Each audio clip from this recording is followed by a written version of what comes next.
واي كاميرا مانات نرخبو واي لا ستناس كجايس لا ستنا ما كمي كنينا سنايدي كمي تغنو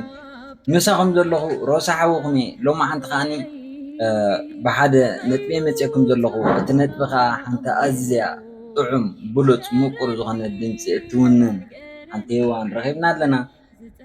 سلازي انتينا هنقبر زلنا مسا انت هنقبر تحسبو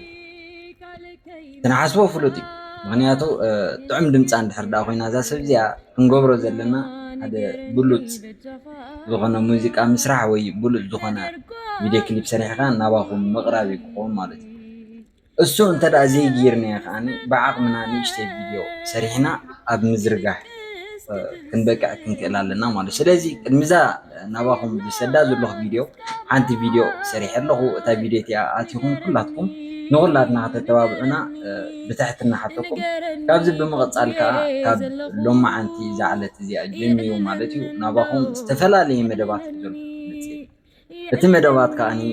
ብሕፅር ብዝበለ ከም ናይ ፖድካስት መሳሊ ንመንእሰያትና ብፍላይ ኣብዚ ግዜ እዚ ከነቃቅሐና ዝኽእል ካባይ ጀሚሩ ንኩሎም ከማይ ዝኣምሰሉን ማለት እዩ ከነቃቅሐና ዝኽእል ብሉፃት ሓሳባት ሒዘ ናባኹም ክቐርብ ኣብ ቀረባ ግዜ ኣብ ሓፂር ግዜ ተፀበዩኒ ክብለኩም ይፈቱ ከም ተወሳኺ ከዓ ብሉፅ ወይ ከዓኒ ንመንእሰያት ኣዝዩ ይጠቅም ትብልዎ ነገራት ኣብ ቦታ ኮመንት ኣትኹም እንተትፅሕፉለይ ከዓ ደስ ምበለኒ ዘለኹ ቦታ ኣዲስ ኣበባ ካብ ውሽጢ ማእከል ኣዲስ ኣበባ ኮይኑ ዝርግሐልኩም ዘለኹ እዚ ቪድዮ እዚ ስለዚ ዳይ